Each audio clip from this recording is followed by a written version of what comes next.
영신 예배 말씀으로 모든 일상을 하나님께 드리는 교회라는 제목의 말씀으로 잠시 은혜를 나누겠습니다. 2026년 우리 교회 표를 모든 일상을 하나님께 드리는 교회 이렇게 잡았습니다. 그래서 올 1년 동안에 저와 여러분들이 기도할 때 이 표를 기도 제목으로 삼았으면 좋겠습니다. 그래서 모든 일상을 하나님께 드리는 내가 되어야 되겠다. 모든 일상을 하나님께 드리는 가정이 되게 하시고 모든 일상을 하나님께 드리는 우리 교회가 되게 해 주십시오 라고 하는 마음으로 이 말씀 들으시고 여러분의 마음에 기도의 제목으로 삼을 수 있기를 바랍니다. 말씀 길지 않으니까 우리 읽었던 31절부터 33절까지 다시 한번 올 한해 내년 26년 올 한해 하나님께서 우리에게 주실 말씀으로 우리 이 말씀 같이 한번 읽도록 하겠습니다. 시작. 그런즉 너희가 먹든지 마시든지 무엇을 하든지 다 하나님의 영광을 위하여 하라. 유대인에게나 헬라인에게나 하나님의 교회에나 거치는 자가 되지 말고 나와 같이 모든 일에 모든 사람을 기쁘게 하여 자신의 유익을 구하지 아니하고 많은 사람의 유익을 구하여 그들로 구원을 받게 하라. 아멘. 저는 목회자로서 교회를 섬기면서 저와 함께 믿음 생활하는 우리 성도님들에게 말씀을 가지고 하나님의 마음을 잘 전달해 드리고 싶은 마음이 저에게 있습니다. 그래서 저는 믿음이라고 하는 걸 우리 성도님들에게 어떻게 설명해 드릴 수 있을까 나름대로 많은 생각을 하고 고민을 하게 되었습니다. 저는 믿음에 대한 설명을 할 때 우리 성도님들이 제일 혼돈하는 것 중에 하나가 믿음을 종교적인 개념으로 자꾸 이해하려고 하기 때문에 믿음을 오해하는 것이 아닌가 저는 그렇게 생각합니다. 여러분, 우리 기독교는 여러분 종교적인 개념으로 이해하시면 안 됩니다. 여러분, 우리 기독교는 하나님과의 관계로 이해하셔야 됩니다. 관계로. 그 하나님과의 관계를 가장 잘 보여주는 것이 바로 부모와 자식입니다. 여러분에게 부모님이 계시죠, 그죠? 자, 그 부모님과 우리들은 어떤 조건으로 만난 게 아니죠, 그죠? 나는 이번에 아들을 낳기를 원했는데, 그런데 원하는 아들을 낳지 못하고 딸을 낳은 분들 많이 계시잖아요, 그죠? 나는 이런 그런 아들을 낳았으면 좋겠는데, 여러분, 내 기대와 다른 그런 자식들을, 그죠? 우리가 또 낳기도 하지 않습니까? 그렇기 때문에 우리는 어떤 조건으로 부모 자식이 맺어지는 게 아니라 관계로 형성된 겁니다. 그래서 이 관계가 무서운 게 뭐냐면, 이 관계가 형성이 딱 되고 나잖아요. 여러분, 그러면 논리와 이성과 어떤 합리화가 통하지 않습니다. 왜 우리 자녀가 여러분 우리 자녀를 사랑하게 되죠? 왜 우리가 우리 자녀를 사랑하게 되죠? 거기에는 어떤 논리와 이성, 어떤 합리적인 그런 이유가 그걸로 설명되어지지 않습니다. 부모와 자식과의 관계는 그 관계가 설정되는 순간부터 그 외에 어떤 사람과도 비교할 수 없는 독특함과 그리고 고유함을 갖게 되는 거예요. 그래서 두 사람이 만나서 결혼을 하고 그 두 사람과의 관계 속에서 자녀가 태어나잖아요. 그럼 그 자녀는 세상의 그 어떤 사람과도 비교할 수 없는 너무나 소중한 나와 그 자녀의 그 관계가 맺어지게 되는 것이죠. 하나님과 우리와의 관계도 마찬가지입니다. 저와 여러분이 예수님을 믿고 하나님과 관계를 갖게 된다라는 것은 종교적인 어떤 수행이나 어떤 덕목을 쌓는다고 하나님과의 관계가 맺어지는 게 아닙니다. 자녀가 그 가정에 태어나면서부터 뗄래야 뗄 수 없는 그 관계가 맺어지는 것처럼 예수 믿고 우리가 하나님의 자녀가 되는 그 순간부터 우리는 영적으로 다시 태어나는 거거든요. 하나님의 자녀로 다시 태어나는 거거든요. 그래서 이전에 없었던 하나님과의 관계가 우리는 새롭게 맺어지는 거예요. 부모, 자식과의 그 관계처럼 하나님은 우리의 아버지가 되고 우리는 하나님의 자녀가 되는 겁니다. 간혹 이렇게 설명하는 분들의 이야기를 여러분 들어봤을 겁니다. 어떤 사람이 믿음 좋은 사람인가? 교회 생활 열심히 하고 예배 열심히 드리고 많이 드리고 교회 일 열심히 하고 헌금 많이 하고 이런 사람을 우리는 믿음 좋은 사람이다, 그런 이야기를 많이 듣기도 하고 또 우리는 그렇게 설명하려고도 합니다. 그런데 여러분, 제가 지금까지 설명한 이런 이야기들은 모두 다 종교적인 요소입니다. 예배, 기도, 찬양, 봉사, 헌금, 이 모든 것들이 다 종교적인 요소들이거든요. 그러나 하나님과 저희와의 관계는 그 종교로 설명할 수가 없습니다. 그럼 종교로 설명할 수 없다면 어떻게 설명해야 될까요? 자, 지금 계속 관계를 강조하죠. 관계를 가지고 설명해야 됩니다. 한 가정에 자녀가 태어났어요. 자녀가 태어나면 하나부터 10까지 부모가 모든 걸 다 보살펴줘야 됩니다. 그죠? 아기는 혼자 살 수 있는 게 아무것도 없습니다. 그래서 그냥 부모로부터 모든 걸 다 받으면서 그냥 잘 먹고 잘 자고 잘 싸면 됩니다. 부모는 그냥 그렇게 잘 먹고 잘 자고 잘 싸면 그게 다 이뻐요, 다. 그죠? 여러분 자식 키워봐서 아시죠? 여보, 우리 아기가 똥을 쌌는데 얼마나 예쁘게 쌌는지 몰라. 여러분 그런 이야기 해보셨죠, 그죠? 아이가 그죠, 이렇게 설사를 하다가 그죠, 이렇게 이제 이렇게 된 똥을 누면 그죠, 그때 부모가 너무 좋아가지고 여보, 우리 아이가 똥을 쌌는데 얼마나 예쁘게 쌌는지 몰라. 여러분 제가 그런 적이 있거든요. 여러분 냄새도 역겹지가 않아요. 여러분 그런 마음이 부모의 마음이거든요. 그런데 그 아이가 자라잖아요. 이제 20살이 되었는데 똥오줌도 못 가리고 기저귀에다가 싸면 여러분 그래도 그게 이쁠까요? 그렇지 않죠. 여러분 왜 제가 이 말씀을 드리냐면 우리 교회가 여러분 이제 2026년이 되면 우리 나이로 20살이 됩니다. 20살. 그래서 저는 이제 우리 교회가 하나님 앞에서 좀 더 성숙한 교회가 되었으면 좋겠다라는 마음을 갖게 되었습니다. 그러니까 믿음은 관계로 시작이 되고 그 관계 속에서 사랑과 은혜를 받고 자라나게 되면 점점 더 어떻게 되어지는 거예요? 성숙해지는 거. 이게 믿음이 좋아지는 거예요. 종교적인 요소를 내가 열심히 하고 많이 한다고 해서 그게 믿음 좋은 게 아니라, 정말 믿음이 좋다라고 하는 건 관계로 맺어진, 그죠? 그 부모 자식과의 관계 속에서 그 아이가 부모의 사랑을 받고 자라고, 그리고 그 부모의 마음을 이제 알고 성숙해져서 이제 그 부모님의 마음을 기쁘시게 할 줄 아는 그런 자녀가 되어가는 것, 그게 믿음이 좋은 것이죠. 여러분, 성숙하다라는 게 뭘까요? 성숙하다, 내가 누군지를 바르게 알고 하나님이 어떤 분이신지를 바르게 알고, 그리고 주변 사람들에게 사람의 도리를 하면서 살아갈 수 있는 사람, 인간적으로 그런 사람을 우리가 성숙한 사람이다 이렇게 말하지 않습니까? 여러분, 성경에 이 성숙하다라고 하는 이 말, 그죠? 너희는 내가 온전한 것처럼 너희도 온전하라 이렇게 말하잖아요. 저는 이 성숙이라고 하는 이 개념과 성경에서 이 유사한 단어를 찾는다면 바로 온전하다, 그 말을 그 말로 설명되어질 수 있을 것 같습니다. 우리가 성숙한 사람이 되어간다, 그렇게 되어지는 것처럼 우리가 하나님 앞에서 믿음 좋은 사람이 되어가는 건 온전한 사람이 되어가는 것입니다. 저는 우리 온누리 교회가 과거 상가 교회에 있을 때보다 더 많은 인원이 모여서 예배하고 있지만, 과연 우리가 하나님 앞에서 성숙한가, 이 질문을 한번 던져봤으면 좋겠습니다. 그래서 오늘은 성숙하다라고 하는 것이 어떤 의미로 우리에게 설명되어져야 하는지 좀 살펴보려고 하는데요, 저는 오늘 본문을 통해서 세 가지 의미를 좀 끄집어 내려고 합니다. 우리가 어떻게 하면 성숙한 사람 될 수 있는가, 성숙한 가정, 성숙한 교회가 되어줄 수 있는가, 이 부분을 오늘 본문에서 세 가지 찾아내려고 하는데요, 그 첫 번째가 이겁니다. 31절 말씀을 우리 같이 한번 읽어볼까요? 31절 있습니다. 시작. 그런즉 너희가 먹든지 마시든지 무엇을 하든지 다 하나님의 영광을 위하여 하라. 아멘. 첫 번째는 이겁니다. 모든 일을 하나님 앞에서 행해야 한다라는 것입니다. 여러분, 31절에 뭐라고 말합니까?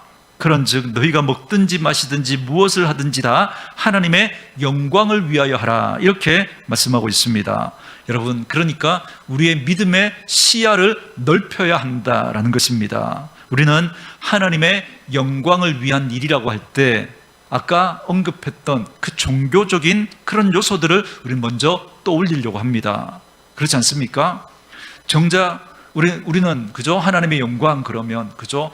교회를 섬기고, 그죠? 뭐 이렇게 목사가 되고 선교사가 되고 복음을 전하고 뭐 이런 것들로만 우리가 하나님의 영광을 연결시키려고 하는 거죠. 그러나 우리의 믿음의 시야를 넓히셔야 돼요. 이건 그냥 종교적인 요소들이고요, 정말 하나님은 뭐라고 말씀하시느냐면, 너희가 먹는 일도 하나님의 영광과 관련이 있고, 너희가 마시는 것도 하나님의 영광과 관련이 있고, 무엇을 하든지 그게 다 하나님의 영광과 관련이 있다, 이렇게 말씀하시고 있습니다. 그렇다면 그 무엇 속에 무엇이 들어갈까요? 다 들어가죠. 다. 그렇죠. 다. 가정에서의 일, 남편으로서의 모습, 아내로서의 모습, 부모로서의 모습, 자녀로서의 모습, 직장인으로서의 모습, 친구로서의 모습, 고객으로서의 모습, 사장으로서의 내 모습, 이 모든 것들이 다 하나님의 영광과 관련이 있다라는 것입니다. 이제 성숙한 그리스도인이 되어야 할 우리 온누리 교회 식구들은 오늘 이 말씀을 들은 이후부터는 이렇게 생각할 수 없는 거예요.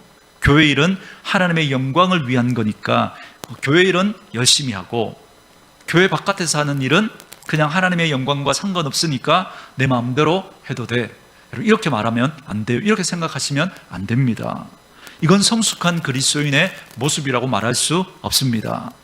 여러분은 친구로서 어떤 친구입니까? 직장인으로서 여러분은 어떤 직장인입니까? 남편으로서, 아내로서, 그리고 또 세상에서 또 믿지 않는 그런 사람들과의 관계 속에서 여러분들은 어떤 사람인지 한번 스스로에게 물어보시기 바랍니다.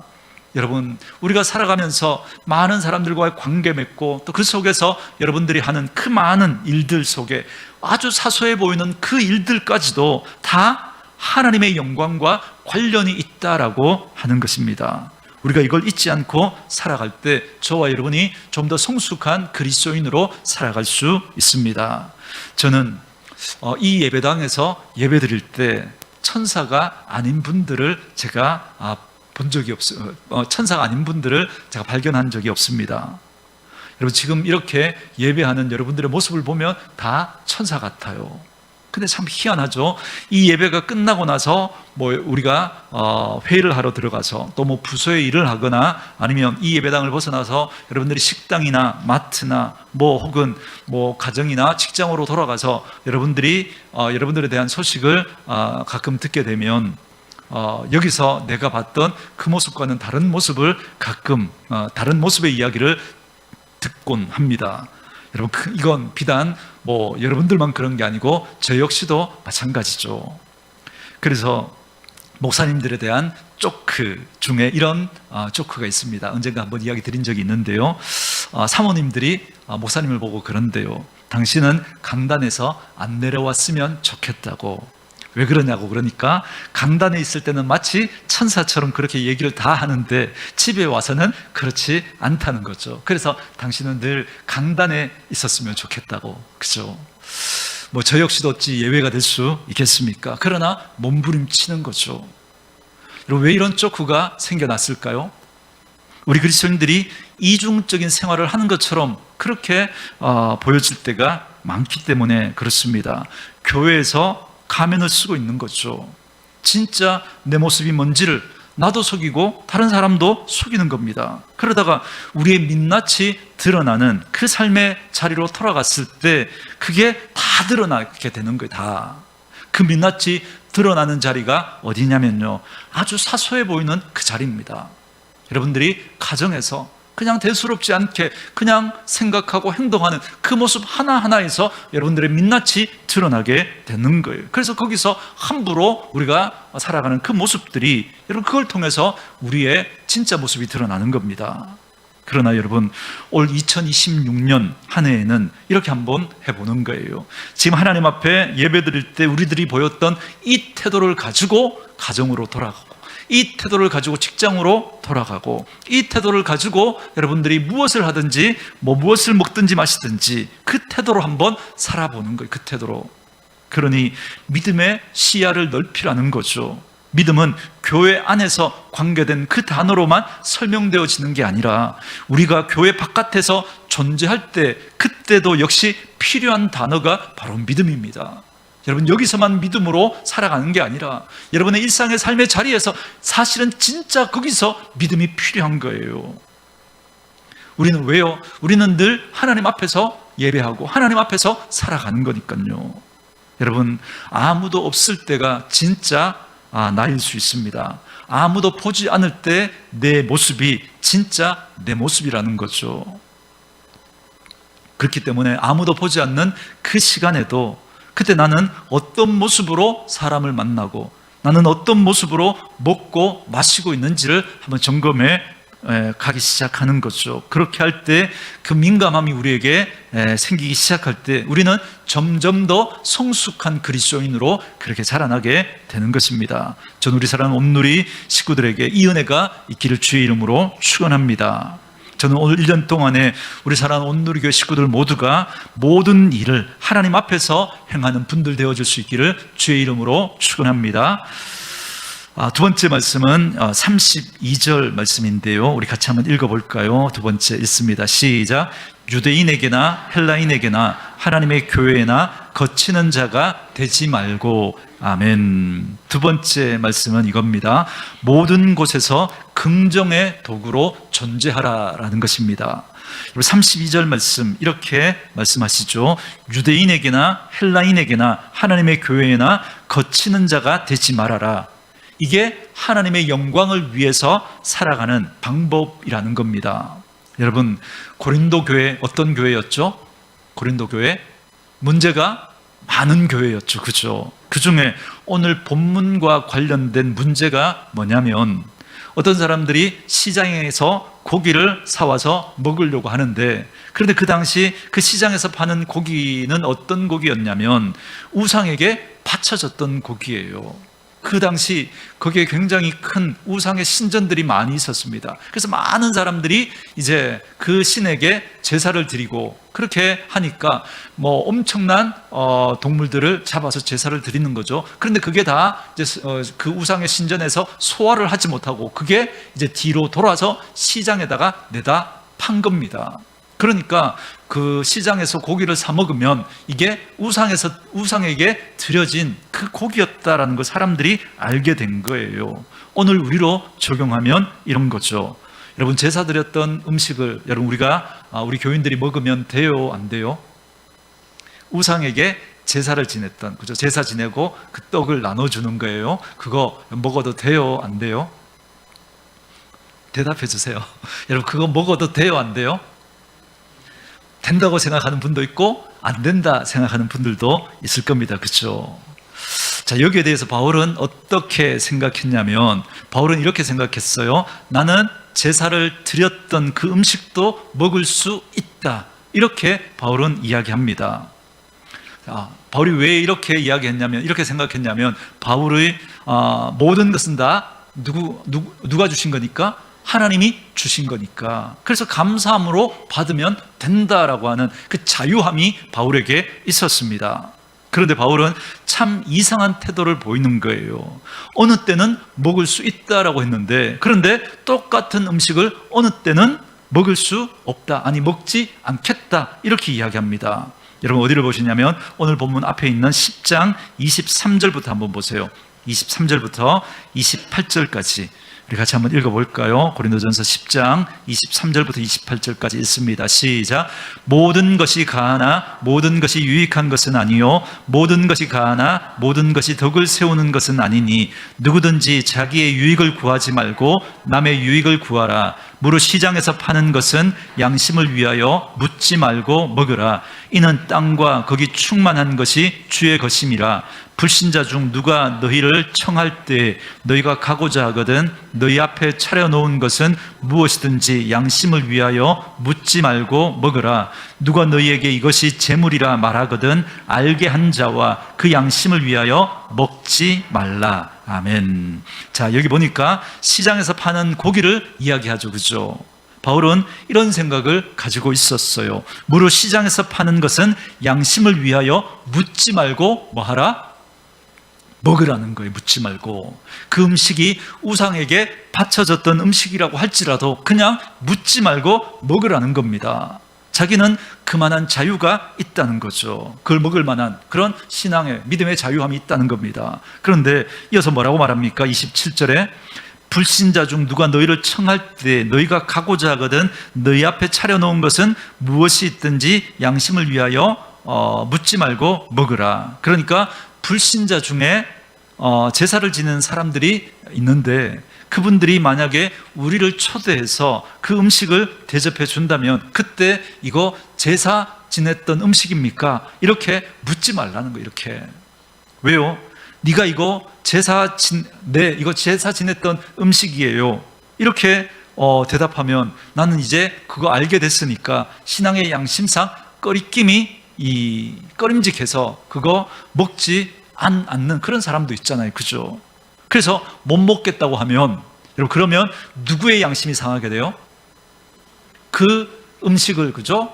대접한 그 사람의 그 마음을 상하게 한다는 거예요. 여러분, 이분은 그냥 좋은 의도로 그 제사에 드렸던 그거 굉장히 좋은 걸 가지고 그렇게 했잖아요. 그러고 난 다음에 이제 그거 좋은 마음으로 초대해서 나눠주려고 했는데, 그런데 그거 괜히 물어가지고 제사에 지냈던 거라고 하니까 나는 이렇게 꺼림직해서 못 먹겠다 그러면 그 사람의 마음이 상하니까, 그죠? 그분의 호의를 생각해서, 우리를 대접해 주려고 하는 그 사람의 호의를 생각해서 그냥 묻지 말고 먹으라는 거예요. 그리고 또 이렇게 말하죠. 28절 보세요. 누가 너희에게 이것이 재물이라 말하거든 알게 한 자와 그 양심을 위하여 뭐 하지 말라? 먹지 말래요. 참 희한하죠? 똑같은 음식인데 앞에서는 뭐 하라고요? 앞에서는 먹으라 그랬죠. 뒤에서는요? 먹지 말래요. 누구의 양심을 위해서? 앞에서는 누구의 양심을 위해서? 그것을 우리에게 대접한 그 사람의 양심을 위해서 그거 먹으라 그러고, 뒤에서는 그걸 지적해서 알게 한 그 사람의 양심을 위해서 먹지 말래요. 그런데 더 희한한 건 뭔지 아세요?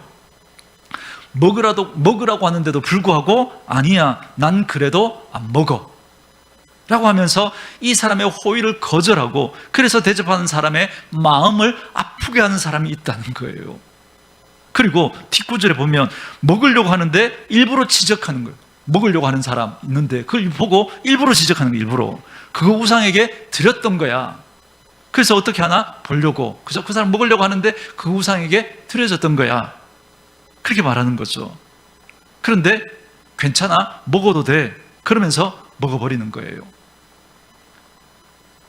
그러니까 어떤 사람이 그 사람이 어떻게 하나 보려고, 그죠? 그렇게 탁 이제 이거 우상에게 드려졌던 거야 딱 이야기를 하는데, 그거 알고도 상관없어, 괜찮아, 난 자유해, 그냥 먹어버리는 거죠. 이런 사람들이 있다는 거예요.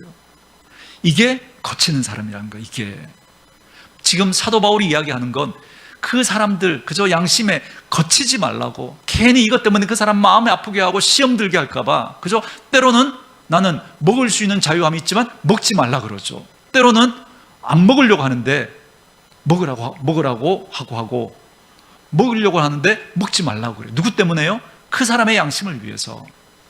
그런데 어떤 분들이 있어요, 그 사람의 양심 생각하지 않아요. 그냥 나만 생각하는 거예요. 나는 이 정도 먹을 수 있는 신앙의 자유가 있어, 저 사람이 어떻게 생각하든 난 상관없어, 난 먹을 거야, 그리고 난 또 안 먹을 거야, 이걸 내 중심으로 생각하는 거죠. 그래서 다른 사람의 마음을 아프게 하는 그런 사람들이 있다는 거예요. 이게 바로 거치는 사람이라는 거죠. 여러분, 이 사람은 왜 다른 사람에게 거치는 사람이 되었을까요? 내가 알고 있는 지식 때문에, 내가 알고 있는 기준 때문에, 내가 알고 있는 방법 때문에 그걸 드러내기 위해서 다른 사람의 마음을 아프게 하는 행동을 자꾸 하는 거죠. 이게 거치는 자라는 거예요. 이게. 그래서 하나님께서 이렇게 말하죠. 예수의 사람들은 내가 알고 있는 지식보다, 내가 알고 있는 기준보다 그 사람의 유익을 위해서, 그 사람에게 예수의 좋은 영향력을 주고 그 사람을 살려내기 위해서 때로는 내 지식과 내 기준을 내려놓을 수 있는 그런 용기와 지혜가 있어야 된다는 거예요. 여러분, 이해되십니까?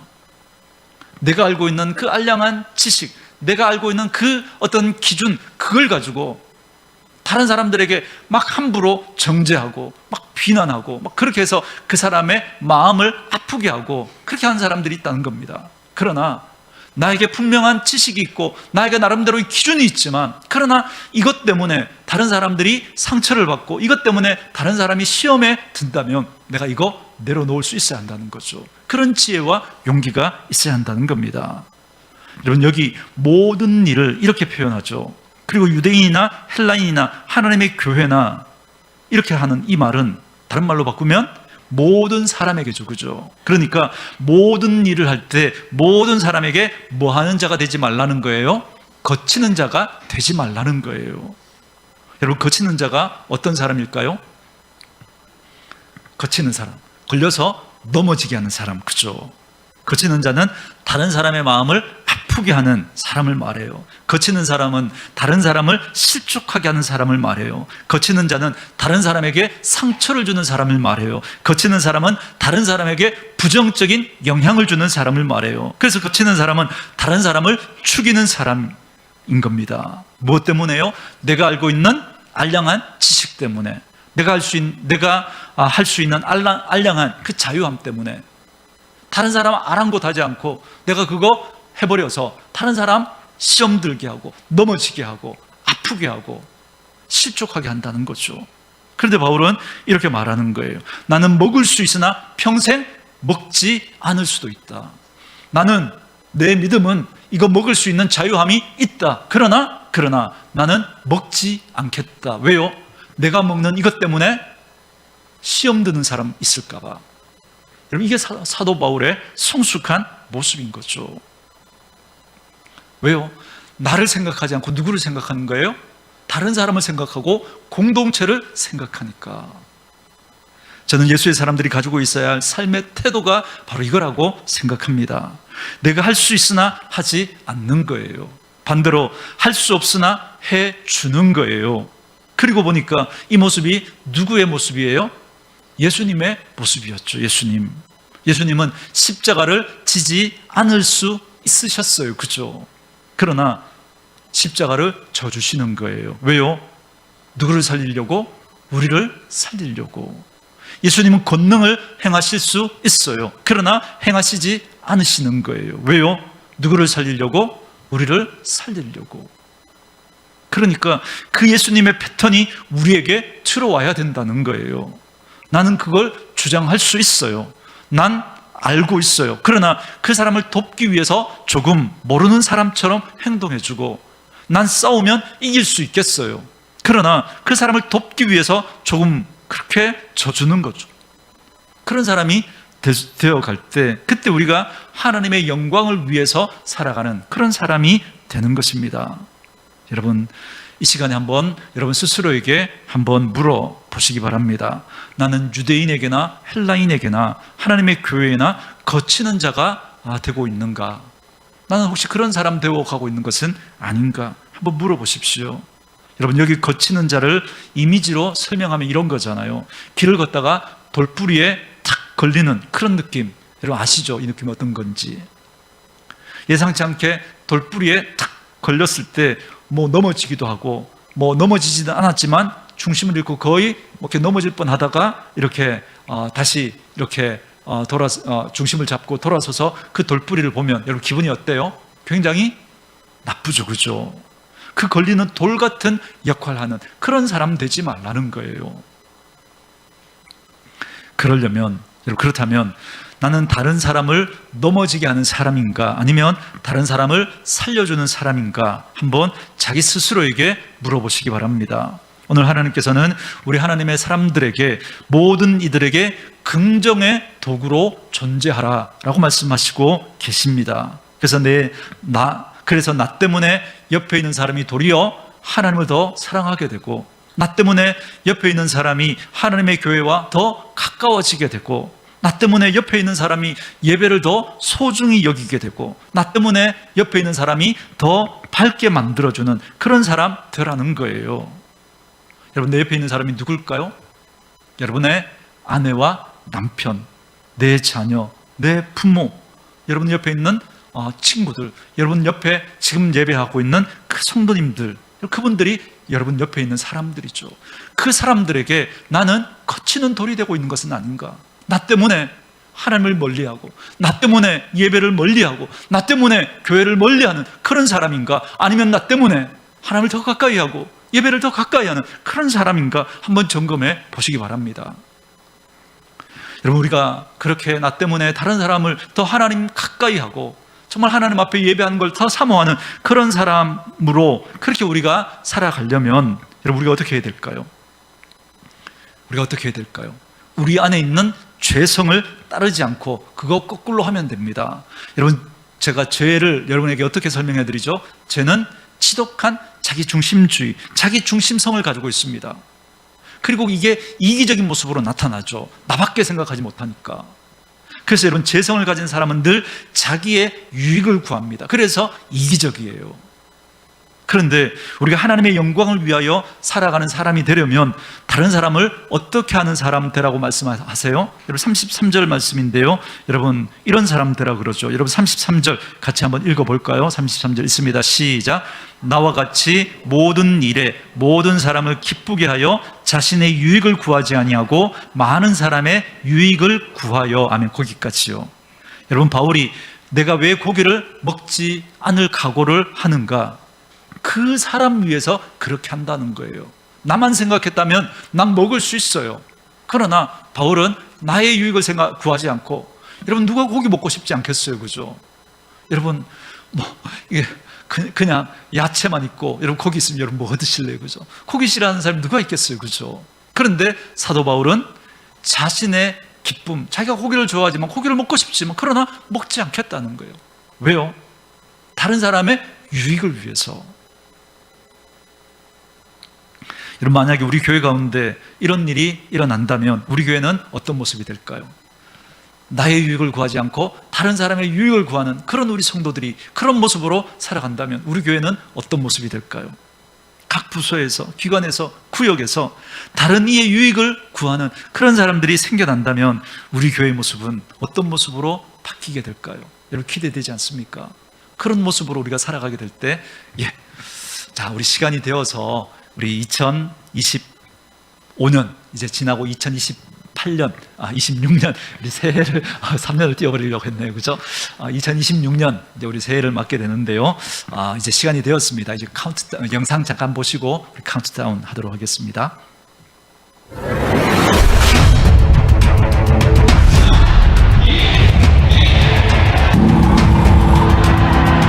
대통령 윤석열은 카메라 국민이 주인인 나라, 국민이 행복한 나라. SK텔레콤과 KT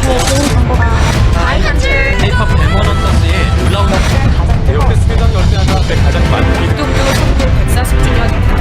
토키오 부활절 퍼레이드 대박시켰죠. 카보리아에서 한국인 대학생에 감금됐다 숨진 채 발견된 United States, Donald John Trump. The golden age of America, very tough negotiator. That's not good. 신생 공방 속에 도발적 충돌 위한 터질 수 있다는 우려가 이스라엘과 하마스가 상하부상 3년 넘게 전쟁 중인 러시아와 우크라이나가 Z세대 시위가 Z세대의 분노가 가정분쇄와 기후위기와 지구온난화로 100년 반측일의 기록적인 폭염 거센 산불도 곳곳에서 확산하고 있습니다. 모든 곳에 비나가 녹아내렸습니다. 세계 곳곳에서 폭우와 후반기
우리 저에 계신 분들과 이렇게 한번 인사하시겠습니다.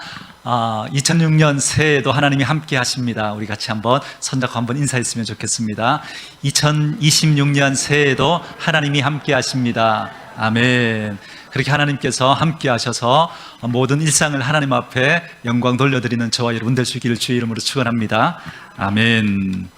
이 말씀 계속 이어가도록 하겠습니다. 여러분, 그렇게 우리가 우리 안에 있는 이 죄성을 거스르며 정말 나의 유익보다 다른 이의 유익을 먼저 생각하고 우리 공동체의 유익을 먼저 생각하는 그런 교회가 될 수 있다면, 여러분 2026년 한 해 우리 교회의 모습은 얼마나 더 아름다운 모습으로 세워지겠습니까? 여러분 기대되지 않습니까? 사랑하는 성도 여러분, 먹거나 마시거나 무슨 일을 하거나 무슨 행동을 하거나 이제부터 우리가 한번 생각해 보는 거예요. 나 때문에 옆에 있는 사람이 더 행복해지는가, 아니면 나 때문에 옆에 있는 사람이 더 가슴 아파하는가 점검하면서 저와 여러분들은 거치는 돌이 아니라 다른 사람들의 삶을 세워주는 디딤돌이 되어줄 수 있기를 주의 이름으로 축원합니다. 아멘. 이제 마지막 세 번째 짧게 말씀드리고 말씀 마치겠습니다. 우리 33절 말씀 우리 다시 한번 읽도록 하겠습니다. 시작. 나와 같이 모든 일에 모든 사람을 기쁘게 하여 자신의 유익을 구하지 아니하고 많은 사람의 유익을 구하여 그들로 구원을 받게 하라. 아멘. 자, 세 번째, 원래 저희 교회 표어는 이겁니다. 모든 이에게 구원의 통로로 쓰임받으라. 사도 바울이 이렇게 말하는 거예요. 내가 왜 그렇게 다른 사람의 유익을 구하고 내 유익을 구하지 않는 삶을 선택하는가? 거기에는 소원이 있기 때문이라는, 그렇게 하는 데는 소원이 있기 때문이라는 거예요. 그게 뭐라는 거예요? 마지막에 뭐라 그래요? 어찌하였든 한 사람이라도 더 주님께 돌아오도록 만드는, 그래서 그 사람 구원받도록 하는 게 사도 바울의 소망이고 열망이었기 때문에 그렇습니다. 그렇다면 여러분, 우리는 아직 예수 믿지 않는 우리 자녀들이나 우리 가족들이 하나님께 돌아오기를 우리가 기대하고 있다면, 그러면 어떻게 하면 그들이 하나님 앞에 돌아올 수 있게 할 수 있을까요? 우리의 사소해 보이는 그 작은 일상 속에서 그 사소해 보이는 그 일들을 하나님 앞에서 행하듯이 하면서 내 유익을 구하지 않고 다른 이들의 유익을 먼저 구하는 삶을 살아가는 거예요. 그때 우리 아내들이, 그때 우리 남편들이, 그때 우리 자녀들이 하나님께 더 가까이 나아올 수 있게 될 거라는 거예요. 그런데 우리의 마음이 급할 수 있습니다. 어떻게든 성경에 보니까 강권하여 데려다가 내 집을 채우라, 뭐 이런 말씀이 있는 것처럼 멱살을 잡아서라도 예배당에 데리고 오고 싶은 그런 마음이 있을 수 있겠습니다. 그러나 여러분, 그렇게 하면 그들의 입장을 헤아리지 않았기 때문에 그들의 유익을 구하는 것이 아니잖아요.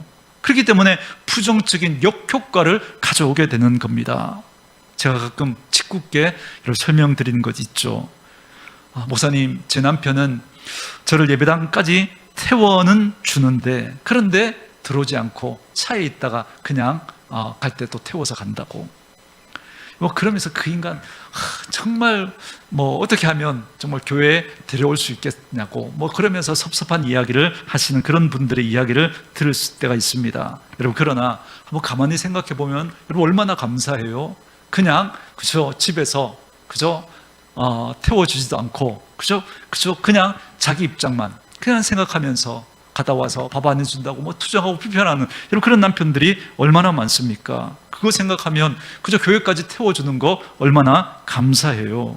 그러니까 그 마음을 그저 알아주고 감사하고 칭찬해 주면 여러분 그렇게 시작할 때 작은 변화가 거기서부터 시작되는 거죠. 그래서 하나님 앞에 맡겨 있었던 그 담과 그 벽을 허무는 작은 틈이 여러분 우리가 그 일상의 삶 속에서 말 한마디를 해도 우리가 따뜻하게 인정하는 또 고마운 마음들을 표현하기 시작할 때 여러분 그 마음이 녹아지게 되는 거예요. 쳐져 있던 그 담이 허물어지기 시작하는 거예요. 여러분 우리 주변에 많은 분들이 예수님이 싫어서 교회에 안 나올까요? 여러분 그분들이 뭐 예수님에게 그죠? 하나님에게 뭐 상처를 받아서 교회에 안 나오고 멀리 할까요? 아니면 교회 다니는 사람 때문에 그죠? 하나님 멀리 하는 걸까요? 가만히 한번 생각해 보세요. 여러분 저는 이렇게 안 믿는 사람들 만나서 이야기하다가 보면 뭐 예수 믿는 사람들 때문에 그죠? 상처받은 사람들이 한둘이 아니에요. 예수쟁이들한테 그분들 표현이죠, 그죠? 돈 떼먹은 그죠? 그 사람 때문에 상처받은 사람들이 얼마나 많은지 몰라요. 교회 다니는 사람이 뒤에서 그 뒷담화한 그것 때문에 상처받아서 하나님을 멀리하고, 교회 다니는 사람 겉과 속이 다른 그 모습 때문에 교회에 발을 딛지 않으려고 하는 그런 사람들 너무너무 많습니다. 여러분, 이 어떤 어린아이는 주일학교 선생님이 보였던 그 행동, 그 모습 때문에 마음에 걸려서 다시는 교회 가나 봐나 막 이렇게 아이들에게 막 헌금하는데, 그죠? 뭐 이렇게 그 아이가 뭐 이렇게 자기가 가지고 있는 그죠? 이제 헌금을 하는데 헌금 너무 작게 한다고. 그죠? 그 아이 입장에서는 그죠? 그 1,000원이란 돈이 큰데 적어도 1,000원은 해야지 뭐 그러면서 선생님이 뭐 다그치는 그 이야기 때문에 상처를 받고 다시는 내가 교회 나가지 않는다고 뭐 그렇게 이야기하는 그런 분도 제가 직접 봤습니다. 여러분 우리가 하는 그 작은 말, 행동 하나 때문에 그분들이 하나님으로부터 멀어지게 되는 거죠. 그러나 참 희한하죠. 어떤 아이는 주일학교 선생님이 보여줬던 그 사랑 때문에 하나님을 멀리할 수가 없는 거예요. 삶의 어려움 속에서도 그 주일학교 선생님이 자기에게 보여줬던 그 사랑 때문에 끝까지 하나님 곁에 머무는 그런 아이들도 있습니다. 여러분과 제가 할 수 있는 아주 작은 일인 것 같지만 저와 여러분의 그 작은 일들 속에서 하나님 앞에서 행하는 그 삶의 그 모습들을 통해서 하나님은 저와 여러분 주변에 있는 사람들을 하나님의 자녀로 불러내십니다. 여러분, 하나님께서 강권적으로 하나님이 역사하셔서 그렇게 하시는 일도 있어요. 그런 일들은 드물어요. 그러나 대부분은 여러분 어떻게 하나님이 역사하시죠? 우리 옆에 있는 그분들의 그 삶을 통해서 하나님께서 그 사람들을 불러내는 거예요. 여러 번 말씀드렸죠. 제가 예전 교회 새가족부를 맡으면서 가장 감동적인 그 이야기는 어떻게 교회 오게 됐습니까? 제 동서 형님이 있는데 그분이 너무너무 좋아서 알고 봤더니 그분이 예수 믿는 분이었다고. 그래서 형님, 동서가 믿는 그 하나님을 나도 믿고 싶어서 교회 오게 됐다고. 여러분, 여러분 하나님께서 우리를 통해서 다른 사람을 그렇게 구원해 내시는 거죠. 그래서 우리는 매력적인 그리스도인이 되어야 합니다. 그러한 삶을 살아갈 때 그것이 하나님의 영광을 위한 삶이 되어지는 것 아니겠습니까? 이게 바로 우리가 성숙한 그리스도인이 가져야 할 모습인 것이죠. 바울에게는 이 소망이 있었던 겁니다. 내가 왜 져주는가?